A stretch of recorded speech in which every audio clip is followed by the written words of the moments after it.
your course nina. So what check Bayern this season clearly. Bayern bo this season no. Number of matches so mabo any competition so no. Goals share any modern as it stands no match 134 goals. So omi yebo boko ba kwa yen share goals in your problem. A team of Hurricane or Leroy Sani or Kingsley Coman or Segnabri or Musiala or Abrante friends Michael Olise. A team in terms of attack only problem. By Bayern problem this season pano your defense and your biggest problem this season. Most especially the center back area. So what check your center back Upamecano na beka so ye reliable center back no e pred ninya this season pa o menya the best out of him. Came now ba ye no nyoma nkoye ano se prepra. Ano mo kofa Eric Dyer ba ye ono so so obefri bobuku nim so clearly Bibia indicated say ye be run new season a Bayern be here center back. So say Bayern be here center back. No more kofa Jonathan Tah. I believe a perfect signing and a Bayern for Babaye. Jonathan Tah a established center back, quality wo experience wo adaptation Germany one wo and konkonkoye problem. And Bayern for so benefit because omunko ties kakesi bia and fan koma Leverkusen oba as a free agent. So ye cost benefit analysis so ebe benefit Bayern. So Bayern signing Jonathan Tah, I believe a very good mood at the Bayern. Bavarians ni nyina no omu problem this season akoye omu center back area omu defense so and Jonathan Tah ebetimi de that stability abasa defensive area Bayern this season atos ne diamom so a good move for Bayern so omu signing Jonathan Tah. Mete say o call Man City and now your story say Pep Guardiola and Man City for Pep Barcelona attacking midfielder Dani Olmo. I'm an free Barcelona by Manchester City. Ken Manchester City sha say omone Dani Olmo di nkomo no enye ne. Ome di nkomo ache pa. At the time ye wura January nim no. Problem ne story e beto odwa say team my friend say Barcelona ntimi register Dani Olmo no. Ana Manchester City fo nya first contact. Ana ne oma ntimi anko. But Manchester City asa akwa konya contact bi with Barcelona. Na Barcelona fo aka che Man City for say omonye ready say omo beton Dani Olmo edna koboboku obiemu enti omo nton Dani Olmo so ama Barcelona for ate ase say on person be free boboko ni because or the project na Barcelona for ne person omo ye no ogidi and or person yes successful with Barcelona boboku no but Manchester City for believe be say omo diskakese bi koma Barcelona e betima sesa Barca for adwen because already Barca person omo ton a player ni mu edu baako no mo di peska edeto. And some players no yate Rafinha din wom, yate Frankie de Jong din wom, Araujo yate ni din wom, and they say Dani Olmo. So Barcelona nankasa omo pe one big player omo ton na omo betime nyes kakese. So Manchester City for no decide say so omo dis kakese come Manchester Barcelona say sia Barca for adwen besesa no meja Abrante friend said Dani Olmo. Pep Guardiola personally when the Abrante friend said Dani Olmo etiache from 2019 at the time I know what Dani Zagreb or Sade call Leipzig. Na Pep Guardiola person was signed Dani Olmo.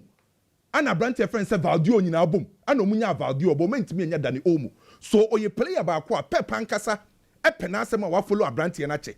And wa catch Man City mpanyimfo say me here a modern number 10. Now according to reports, yes here the quantity of Pep e pe Dani Olmo pani say one or per modern number 10. Enye old fashioned number 10.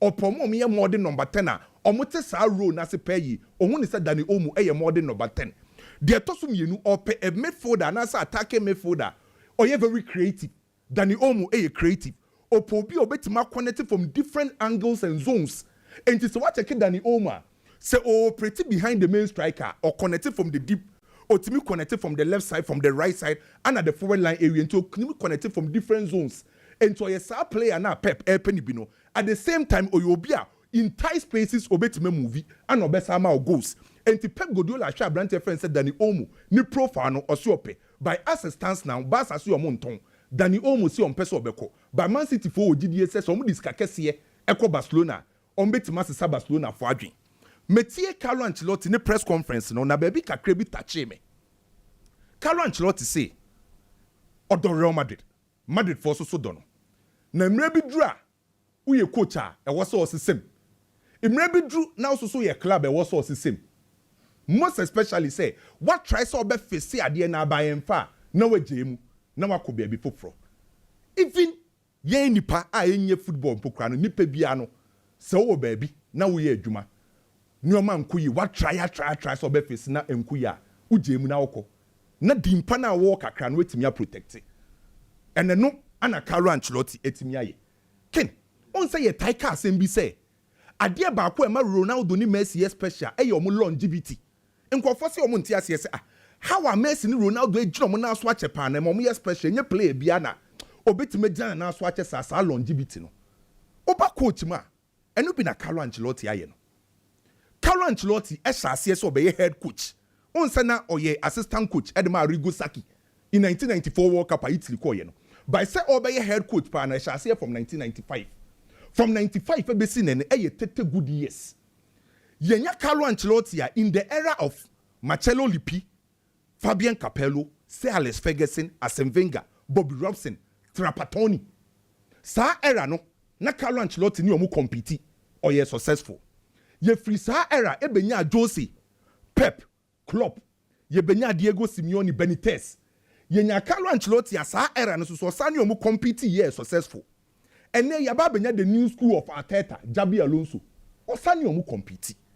Enti si etimi kase Ronaldo ene Messi omo longevity amo Messi on top Carlo Ancelotti longevity ne ken e ya de ni se ye overlook enye coach bia na obetime stay different era different generation na still all compete aye successful we are Madrid fan na Carlo Ancelotti oye human being obetime ye mistake this season nyoma bebre wo ho a ankoyi by ye through the history books of Real Madrid untimi mbo Carlo Ancelotti na nyini di mfam film he is the most successful coach our Real Madrid for abakosemu mami nko wie wa Arsenal yes say Arsenal say things or more tata Rodrygo na oda wechi ni nyina no Arsenal na di kan say Rodrygo be free Real Madrid nyina no team a all tata na kese pa ya Arsenal among Real Madrid for enim ho no Mbappe Vinicius Rodrygo upo bia e likely say Madrid betima ton na yo no e din say Madrid beton Mbappe Vinicius Junior be renew so among these three players Rodrygo no betima ton no and you see Arsenal epe can you imagine the way you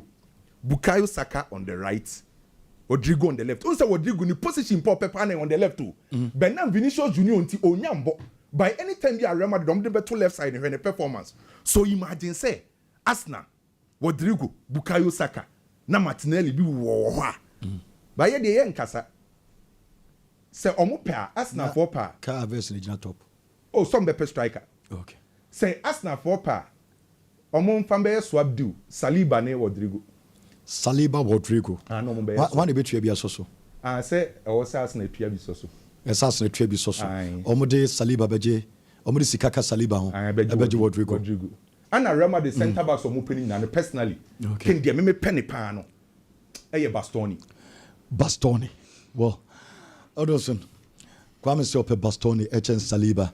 Ansa Madrid board in the Saliba na omo peno. As omo pe France for Nkurano. Okay. This boy, our damachi, and Yabro. She said, Obobo na hwena de ne ye yaso apra. She say place no musuban o madani di ni. Sana no Vinicius Junior mu hu ye. Omo opekwa ko Brazil. So no su apra. No mu nya prepare. Place no suban se mahu se nkunku su apra. Nkunku de Chelsea ne kura de nse ojabo onye no. Se omo se onye serious. E no omo de Tariq George. Ebe ball na nsen ya na so omo tse ne drop. Afi o say some at me drop afei Nicholas Jackson ni what dia mo be hwehwe me kira kwan e dia me pra na obi ti se nkunku Jackson ni ho na Yamatare George bona otenchen ana se ne bubefu ken ne bubefu mia na nkunku be defending this but performance ba mo manamwa season e ba na wi mo jano kwan na Yamatare George bona otenchen dia ne bubefu se oso wapra enti se mo ne manyina ten Nottingham Forest no this Tare George na bebo. Yes, I saw this Mba Pedro Neto ne bebo na yo se ko pama wo se wanyo na mo de gina ho. Me da second. Na maminchia awochi e wo dunkwa no fen. Awochi e wo dunkwa. Awochi. Nemo Safari. Fantastic. Safari, yencha Safari ne Safari ya Bill Boss. Enza Ghana de Bill Boss no half ya ne dia. Okay. Yencha Safari edi ni team na ne nkra na ye adwuma na no me hwe ba ko no mo wa me say mo ko akire omo trouble dan nyina Safari Safari fantastic edi ni team no fantastic guy. Let me say na na me ne ka bi ye se nka kwam ye ni tim kwabu anka me amitua oh yeah adwen yes and kwa dey say Barcelona supporters ni bi your madwen say enka ombeto billboard ni bi na say monthly utua no makwa kotua na nka ni ti na omo yi ni Sakura no na nka omo de akoto so for baby abosome me nsa no mato ya chiro fear Barcelona na mini ba bia na omo de besi omo chiro de fear Barcelona okay said no so ayi ko kan sem bi say omo frɛ classico no bibi ama ho nsɛm ekoso nyagro una kan say big de kan wo say omo frɛ classico ni say ana me say ka omo say Sardina and El Basico because I said Barca e Madrid bebre enkofo bofu oh omo nyagote said Madrid for any sia bros one say Barcelona for mo koka El Basico on so omo sere omo fili o kati o man come fire no come fire no na last season Madrid for so share Barcelona bebre kwa me mo ka enne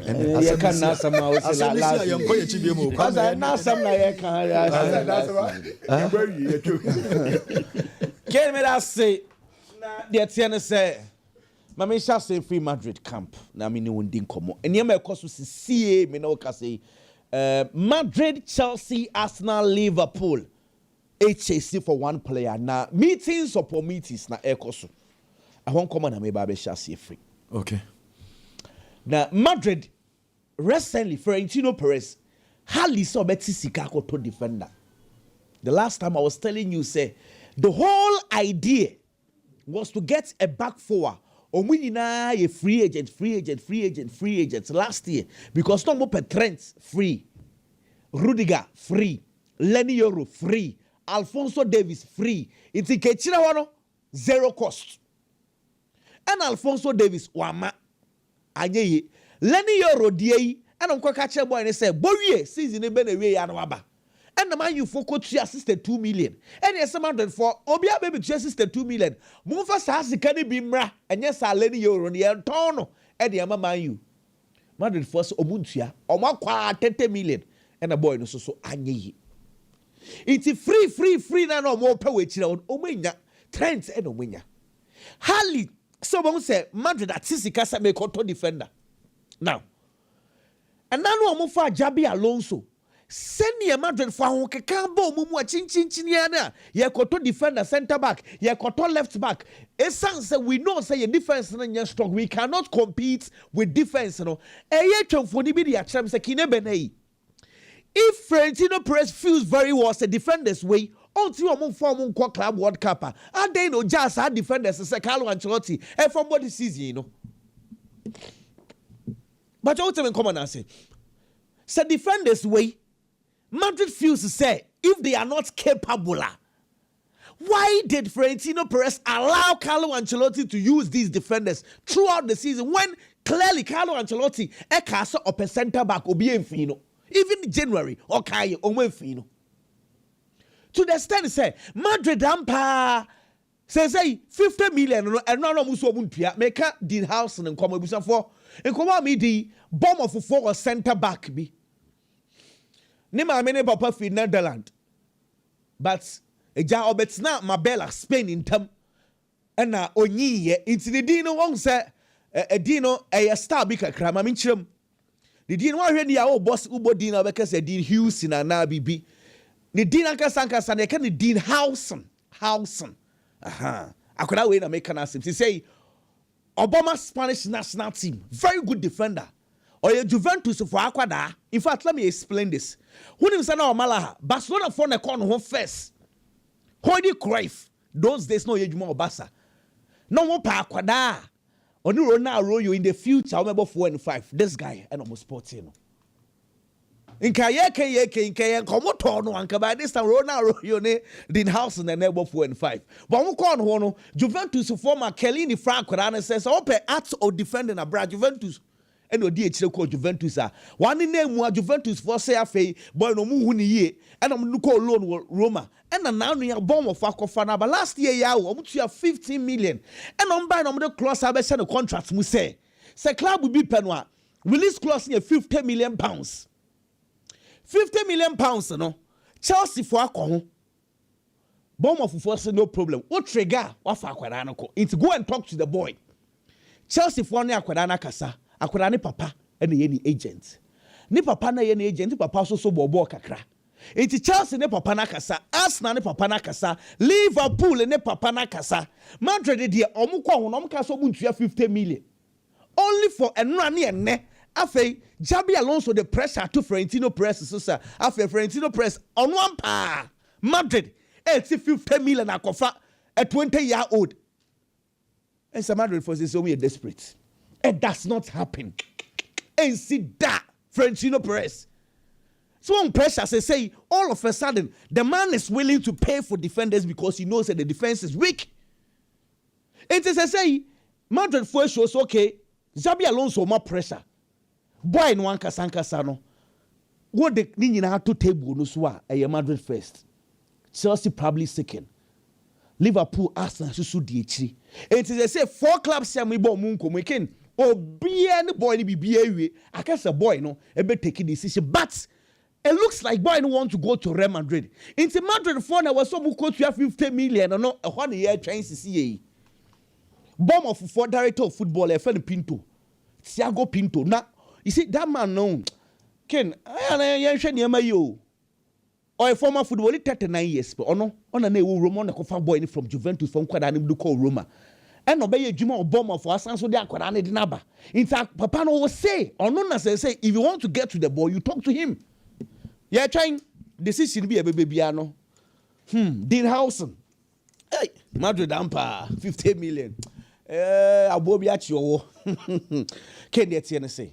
There is a reason why Manchester City in a space of 7 years, we are free if we were. In a space of 7 years, no matter Premiership, Marco was 6. What did you hear? It was about good coaching and good recruitment. Good coaching and good recruitment. The coach is still there. Pep Guardiola. Adia year free Manchester City. Hey, the kind of recruitment those guys at the board and management they are doing now. Because Manchester City almost set a standard to the level be a almost timi ko fa akwada bi ba omo ko abonti no ko top player ba don't wanna mo ba no mo ba be shame you don't feel the impact of those players na every club with Marco. But what did they show us? Like for instance, City feel self Fernandinho Onyi, Rodri Blabebo in a space of 6 months. Rodri no will take you over no obo. Come on. Okay, you who say right back wo yanko fa Joao Cancelo mra. No about into to say recruitment no more no. It be free one, you don't really have the impact. Share Aguero ko. Omako fa kwada be free a fan saying Argentina ba Julian Alvarez. Oba you obo. Come on. It's the kind of recruitment and no more on Manchester City. Let me tell you this. Time I for Joao Cancelo abano. Na Manchester City in kwada animwe na enye so muni kwada ho. Sa time na Jeremy Frimpong. E Manchester City in kwada animu. Sad time akwara no bo Tottenham was for right back Sisi and Pedro Porro. No Manchester City in kwada animu. Bisa sad na City ama sa ankwada no opportunity. No ka sa okotua sika ma Juventus akofa Joao Cancelo de naba standards. Okay. Iti Joao akwada yi Jeremy Frimpong Cologne kobo. But enay standard not drop it. If you say Rico Lewis, that's over Manchester City right back. Rico Lewis, he's not better than those days standard Jeremy Frimpong crab Manchester City anymore. They have dropped the standard recently. City a co-marketer no akofa papa de na ban enay. Matthias Nunes, oba who influence bi the team, Calvin Phillips emfa, Jeremy Doku, those recruitments now. The last about 2 or 3 years in Kofona you know. A good team no. A weekend team, no recruitment and a city ye no recent times and ye. For instance, let me tell you something. A Bianese City will market mo City per right back. Jeremy Frimpong wa kwada woman kwan man no koye. City tiwo akwada ne be call Liverpool. City say okope Newcastle for Livramento. Kevin De Bruyne out of the team. The first name I met say got me sad. Morgan Gibbs White.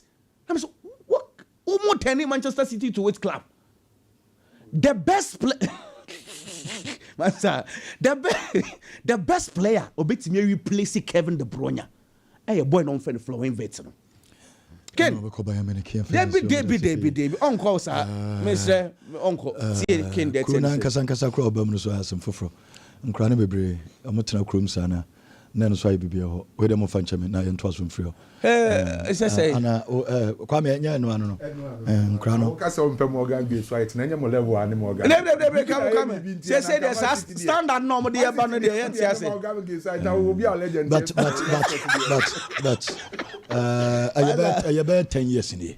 I cannot city there. Come on, more level. And say you raise standard. Any can say saba for you. O legend ye let's go. Let's go to any legend Mr. Come David. What do call US na? Call because omunim no one they try take it no. David. Let's Mr. Need let's go into Manchester City. And I said Thomas Graves and Suemo legend. We massa. And I Joey Barton. David Onka Mr. Onka. Fancy way. Mr. Mopa. Only Richard Dan. David ono sonka Mr. Need City to place. Players be able City. Okay. Oh yeah, na so mo confirm West Ham for right back. Fubed. Hey, ba ko bi Madrid photo o se na o mo frɛ no nim sɛ o no. Fubed say na mo confirm Fubed. On ka se no nim sɛ o no. O mo nyina wa bobo Man City asem. Okay. Na obi a wo bi. What I say? Manchester United dey. Hey, o mo dey dey. Na mo confirm Gabriel Obatan ba no. Obatan. Baby. Oh baby dey job ya dey o. Radio ya dey. Radio bi akobi. Baby dey no a very good player. Owo United ni yo ho ni ye. Ba ha na onyi. About Spain na ye. Baby. Ferguson is na unim no wonhu no. Ose yi no ba. Ese o yo Mendes so akware sa chechere de. Bigi. Kende obi afabi. Obi ayre. Obi afabi. Sir. Kind of Chelsea to kofa Gaia Kaputa bi. Guy Kuta. Oba Kakuta de no talent. Oh no talent e chomo nyina. Na e fan am fa ball no body no ni bo chomo nyina. O ga Kakuta de. Kakuta de. Papi Jilaboji na lenye. Ba Kakuta de. Na Timo Bakayoko. Bakayoko dey. O Bakayoko later opiki. O later he fa ben. Bakayoko ko Juventus. Na why can funu play. Hey, Kenam bro. Real Madrid. For never munina Bob Manchester. As I got no moon free chroma. Okay, I say we can set ya kwame. So first no kwame. First pa no e kafune Roberto Carlos mo ne sa Brazil for no munim tre bo bibiri. O mo ne sesa no. Luis Alberto. Banka Corona with team no. 2 and 3 dey o mo free chroma. Kwame no left back. Ka chroma no na bo 2 and 3. O we Lazarus with we ya. Area na wo no so mo chebo abo bi so obi oni bo bia. 2 and 3 ye omo abo ye omo dia. The other ball ne buy. And I do soso. And I wear do be soso. And I wo e na wo o de bia park no so ye ne nyina. O de no number 3. Men kana say. Asam na ase wa kase tia kwame. Me che number 3. Wa kase tia kwame pa. Kwame boko de. Ye ni komo. Ya kwame ye ni komo. De nyina ne bole fa. Oni kwame na ball left back. Nyina ne 3. Munkwe. Kenam Real Madrid. Player friend is Rodrygo. Stories are we here in the Abranti and say wapra. I want to mean see a kind from Real Madrid for the rest of the season at the end of the season. Now reports and number bonteno nipa nigidi and seminar kwasane no kre. Just because of earlier reports are now edin kanyaba if Abranti a friend say Rodrygo ho. There are reports from Massa. I just say El Clasico na course over the weekend. Player friend say Rodrygo. Ankasa ne catch Real Madrid in penny for ne say ball no nye ready so bebo and ball no on team mbo etisa ndiama ni nyina abeba dada no na Abranti ne say wapra no ama manfo bebre nyinni na Massa report no mo de buy no mo sa say Abranti ne decided to pursue Real Madrid bobo ko nim because he feels he's been undervalued or feels that there are certain players and your values are players in the chain omo there are certain players and your respect are players in the chain on Rodrygo.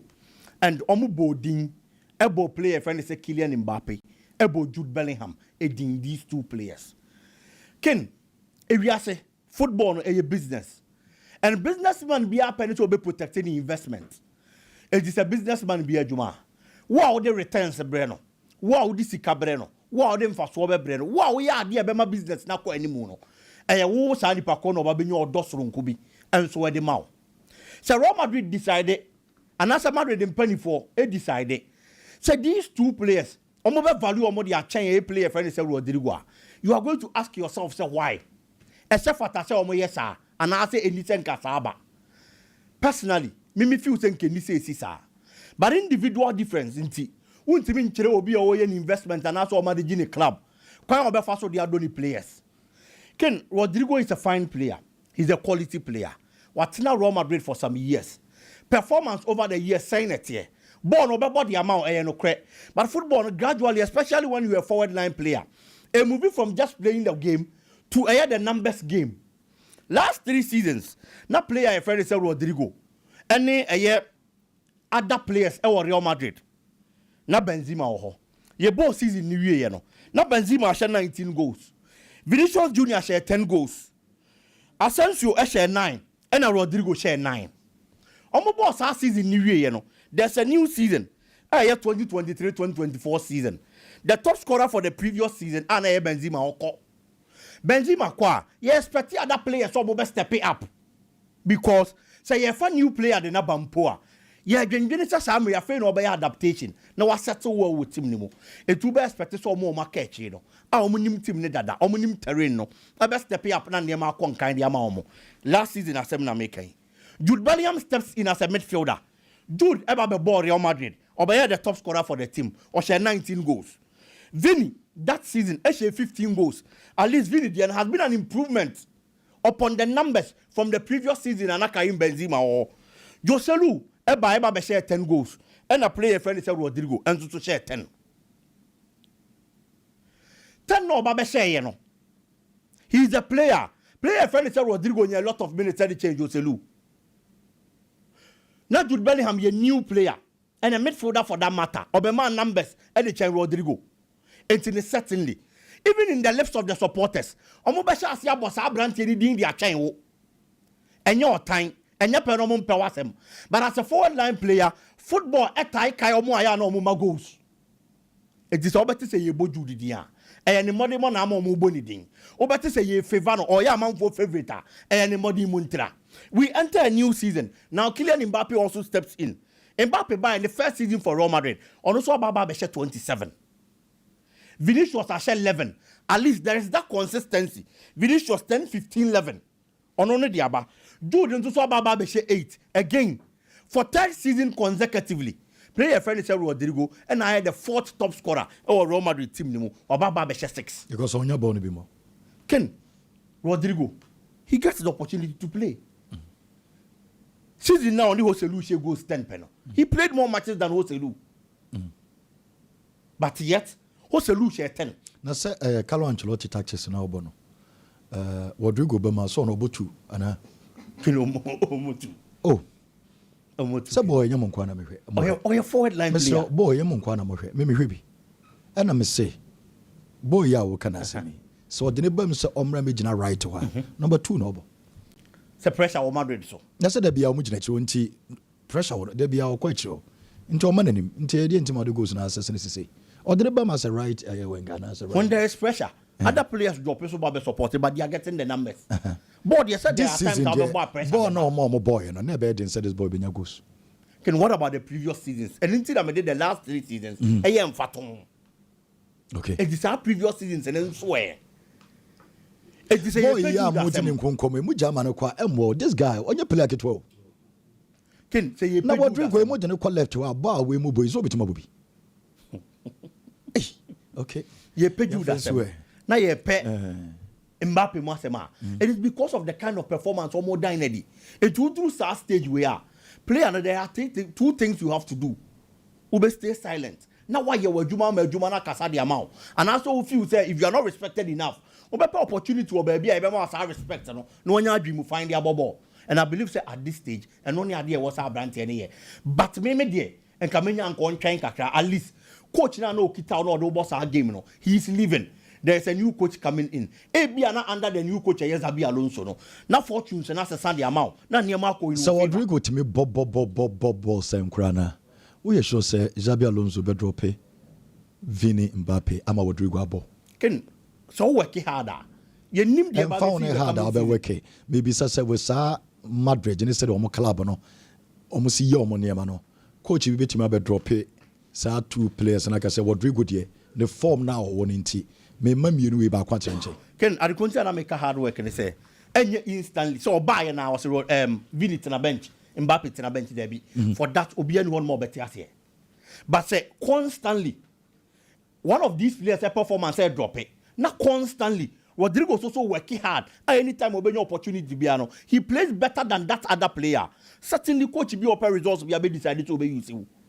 That is why I'm talking about so stay silent. No, working hard, especially when a new coach is coming in. Most of these new coaches came from Oba. I feel no Baba Besho will be the only favorites, and Oba. And I believe so. Not working harder. And only Babuano than to obey decided to change in a kind of free team no wako. Well, Biggie, Medawase, Mamin Fairness, your me call a commercial break about Sisia.